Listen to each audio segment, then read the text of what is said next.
सनातन संस्कृति के बारे में कुछ बताते हैं। आप किसमें डालते हैं सबको बता के रोज देखा करें तो, क्योंकि एक ही बात को रोज रोज कहेंगे नहीं, बदल बदल के कहते हैं। कल अश्वत्थ माने पीपल वृक्ष के बारे में विशद विवेचना किए थे। आज ये जो पूरे यज्ञशाला में पीपल ही पीपल है, ऐसा क्यों, उसको बताया गया था। पूजन में आप सब तुलसी जी का दल रखते हैं, उसके विषय में आज थोड़ा बता रहे हैं। तुलसी जी की महिमा बहुत है। आपको एक प्रत्यक्ष घटना सुना रहे हैं। वहाँ द्वारिकापुरी जाते समय में पैदल यात्रा करते थे हम लोग। एक तुलसी श्याम जगह का नाम है, तुलसी श्याम। वहाँ बहुत तुलसी होती थी, पूरा तुलसी का वन था। इधर तो हाँ बस ठीक है, यहीं ले लीजिए। तुलसी का वन था, उसी में एक व्यक्ति जा रहा था। जाते जाते उसके पीछे पीछे एक मुसलमान भी जा रहा था। तो जाते जाते पत्थर से ठोकर लगी और धड़ाम से वो व्यक्ति वहीं गिर गया। क्योंकि तुलसी का वन था, चारों ओर तुलसी ही तुलसी, तो तुलसी की झाड़ियों में ही वो गिर गया। तुलसी के पत्ते उसके शरीर पर, आँख में, मुख में, पूरे शरीर में तुलसी ही तुलसी। इतने में वो पीछे से जो मुसलमान आ रहा है, उसने देखा चार काले काले भयंकर रूप वाले, जिनकी दाढ़ें बड़ी बड़ी हैं, हाथ में बांधने का पास, रस्सी जिसे कहते हैं, संस्कृत में पास बोलते हैं, उसको लेकर के वो जो गिर पड़ा था उस व्यक्ति के प्राण को खींचने लगे और बांधना चाहते थे। उसी समय शंख चक्र गदा पद्म धारण किए हुए चार भगवान विष्णु के पार्षद आ गए। भगवान के पार्षद भगवान की तरह रूप में रहते हैं। जैसे भगवान का रूप है चार भुजा, मुकुट, शंख चक्र गदा पद्म, ऐसे ही होते हैं। तो वे आके यमदूतों से कहने लगे कि हे दूतों, धर्मराज के भक्तों, आप इस प्राणी को छोड़ दीजिए, इस पर हमारा अधिकार है, हम ले जाएंगे। तो उन्होंने हाथ जोड़कर कहा, आप सब तो भगवान विष्णु के पार्षद हैं, ये इतना पापी है कि जीवन में कभी पुण्य तो देखा ही नहीं, किसे कहते हैं। तो अब मृत्यु के समय में यम लोग जाने का ही अधिकारी है, इसे हम लोग लिए जाएंगे। तो उन्होंने कहा, निश्चित ही आप सबका कथन उचित है, पापी है, किंतु अंतिम समय में देखिए तो तुलसी जी पर इसका शरीर गिरा पड़ा है, पूरे शरीर में तुलसी के पत्ते ही पत्ते हैं। तुलसी के गोद में आने के कारण अब इसके वो पाप नहीं रहे, अब इसे वैकुंठ लोक हम लोग लिए जाएंगे। तो उन्होंने कहा, अच्छी बात है, यदि आप सब यह कहते हैं तो बहुत उत्तम। और उसको विष्णु भगवान के पार्षद विमान में बैठा करके ले गए। इस घटना को खड़े खड़े मुसलमान देख रहा था। मुसलमान में कहाँ से शक्ति आई देखने की, उसका कारण था तुलसी के वन में रहने के कारण। प्राण से ही समस्त जगत बना हुआ है। प्राणों के अनेक केंद्र हैं, विशेषकर प्राणों का समूह रहता है अश्वत्थ माने पीपल वृक्ष में। गौ माता में तो प्राण का, गौ तो एक चलता फिरता प्राण का केंद्र है। और तुलसी में प्राण बहुत होते हैं, ये प्राण के स्रोत हैं। तो प्राण के कारण से जो दूषित परमाणु थे उसके हट गए थे, उसमें दिव्य दृष्टि आ गई थी सूक्ष्म आत्माओं को देखने की। वो मुसलमान आगे नहीं गया, वहीं से लौट कर के अपने घर में आया, अपने परिवार वालों को बुलाया। देखिए, पहले हम लोग भी हिंदू ही थे, मुसलमान बनाए गए किसी लोभ लालच या डरा धमका करके। अपने आंखों के सामने हमने देखा और सारी घटना अपने परिवार वालों को, सगे संबंधियों को भी बुला के बताया और कहा कि देखो, ये धर्म, कर्म और जाति 5 अमुक अमुक जो कहते हैं, ये केवल एक राजनैतिक तुष्टीकरण है, राजनैतिक ध्रुवीकरण है। हम लोगों को परलोक देखना है, अपने जीवन को धन्य बनाना है। तो आज से आप सब लोग भी तुलसी धारण करिए। और सबको उसने तुलसी धारण करवाया और उस गांव वालों से कहा, जिस गांव का था, आज से जो भी संत महात्मा इधर गुजरेंगे उनकी सेवा में मेरा परिवार करेगा। तो आज तक उस गांव में मुसलमान परिवार ही संतों की सेवा करते आ रहा है। हम लोग उसी मार्ग से होकर के आए। अब इससे बड़ा तुलसी का महत्व आप लोग क्या सुनेंगे? तो आप पूछेंगे, तुलसी माता तो हरी भरी हो तो उसमें इतने गुण हो सकते हैं, किंतु सूखी लकड़ी को गले में धारण करने से क्या होगा? तो आप जानिए, संत महात्मा बाघ के चमड़े पर बैठते हैं। उसका कारण है, बाघ अभी जीवित तो नहीं है, लेकिन चमड़े में वो गुण भरा हुआ है। उस चमड़े पर कभी भी सांप, कीड़े मकोड़े, बिच्छू, जीव जंतु नहीं चढ़ते हैं। इतना प्रभाव चमड़े में भी है। और देखिए, बंगाली लोग बहुत मछली खाते हैं। हम बंगाल जाते हैं तो वहाँ देखे, पुराने बंगाली लोग मिट्टी के हांडी में मछली पकाते हैं। मछली पकाते समय में बगुला सफेद रंग का होता है, आप लोग जानते हैं। मछली बहुत खाती है बगुला चिड़िया।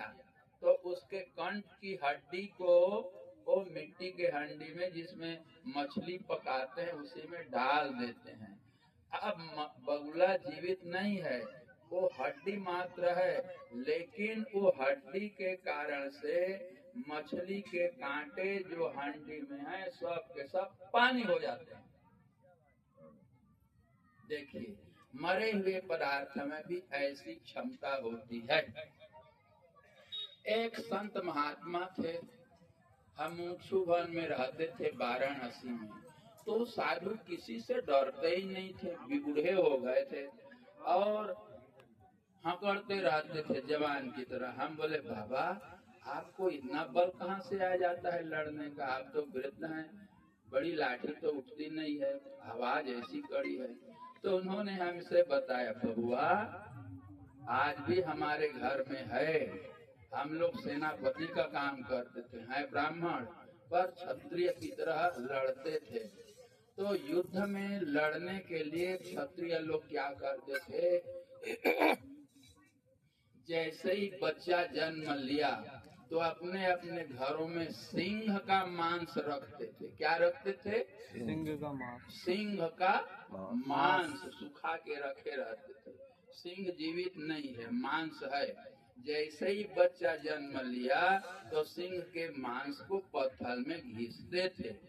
अब जब वो चंदन जैसे लेप हो जाता था तो बच्चे के जीभ में रख देते थे, चटा देते थे। सबसे पहले सिंह का मांस क्षत्रिय लोग खिलाते थे। इसी कारण लाखों मूल्य लोग घेरे रहते थे सांबाजी को, छत्रपति जी को, राणा जी को। किसी से वो डरते नहीं थे और सिंह की तरह दहाड़ते थे। क्या आप लोगों के घरों में ऐसी विधा है? नहीं है तो जान लीजिए। जो ब्राह्मण चाहते थे कि मेरा पुत्र विद्वान बने, बुद्धिमान बने, तो जैसे ही पुत्र जन्म लेता था या पुत्री, तो वो लोग या तो सोने के सलाका से, नहीं तो यही उसकी डंठी से शहद को ले लेते थे और बच्चे के मुख में, नवजात शिशु के मुख में ऐं सरस्वती का बीज मंत्र है लिख देते थे, तो वो जो कुछ सुनता था सब याद हो जाता था उसको, वो एक सूत्रधर हो जाता था। आप लोग ये सब सुनिए और प्रयोग कीजिए अपने पोती पर, पोता पर। अब तो बूढ़ा बूढ़े हो गए आप लोग, अब सब कोई सुन लीजिए। अब ये रोना धोना छोड़ दीजिए कि मेरे बेटे का पढ़ने में मन नहीं लगता, मेरी बेटी का पढ़ने में मन नहीं लगता।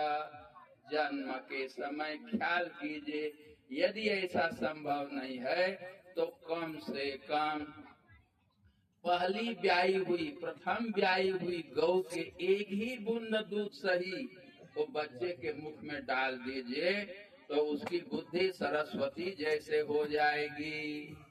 गाय का दूध।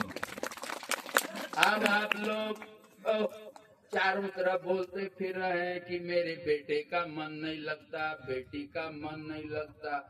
विद्या तो 64 कलाएं और 14 विद्याएं उसके आगे नाचने लगेंगी।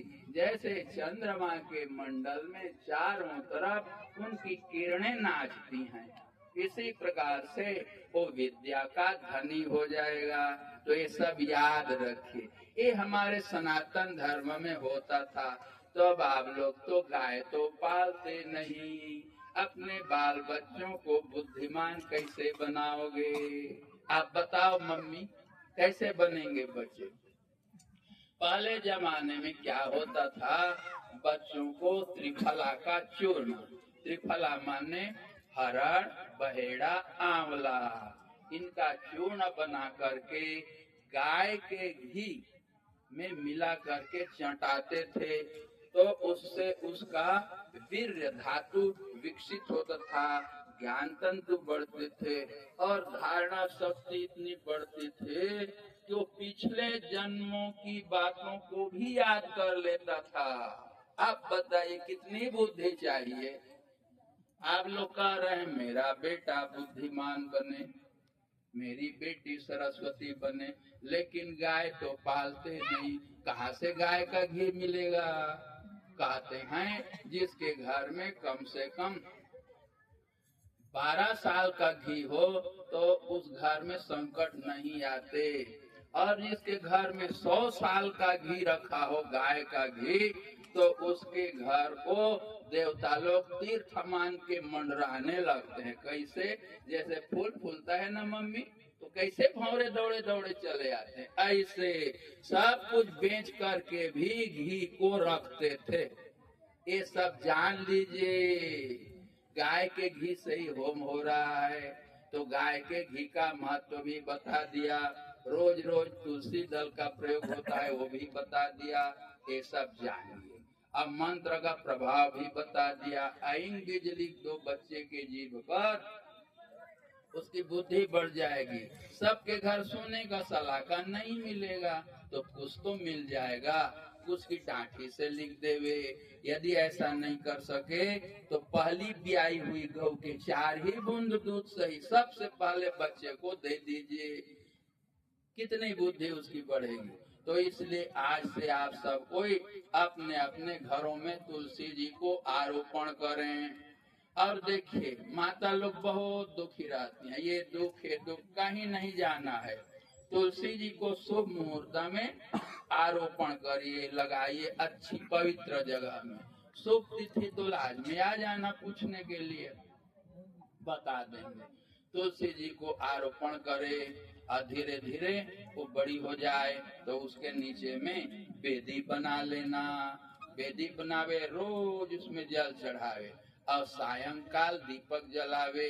कोई समस्या हो ना तो नहा धो करके जावे और दीपक जला के हनुमान जी को बुलावे, हे हनुमान जी आइए, मैं आपके नाम से दीपक जला रही हूँ। और जो बेदी बनाई है उसमें केवल उंगली से राम लिखे, हे हनुमान जी मैं आपको राम नाम अर्पित कर रही हूँ, कि राम नाम को ग्रहण कीजिए। राम लिख लिख के मिटाए, राम लिखे मिटाओ, फिर लिखो मिटाओ, 20 बार लिखना है। कितने बार? 20 बार।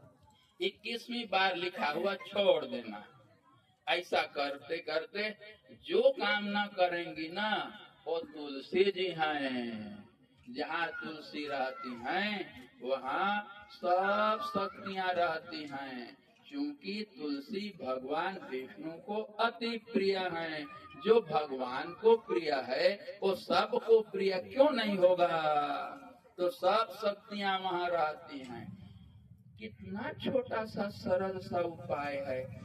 अपने घर के किनारे गंगा है और कोई कहता है पानी नहीं, पानी नहीं, पानी नहीं।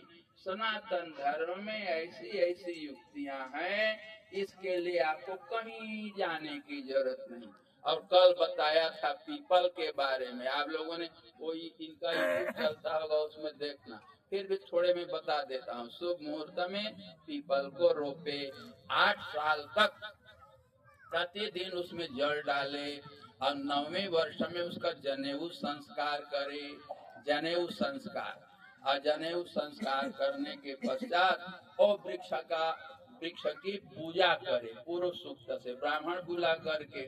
जो ऐसा कर लेगा तो उसकी वंश परंपरा कभी नष्ट होती ही नहीं है। पुत्र का पुत्र, पुत्र का पुत्र, ओ अनवरत। शास्त्रों में लिखा है, जिसने पीपल वृक्ष को आरोपित किया उसने अपने वंश को इस संसार में प्रतिष्ठापित किया। तो जब तक ये पृथ्वी है तब तक उसका वंश नष्ट नहीं होता। और उसके पितर लोग जो घोर नरक में पड़े हैं वहां से भी वो छुट्टी मिल जाती है, मुक्त हो जाते हैं। अब आज से आप लोग तुलसी जी आरोपण करेंगे, करना होगा।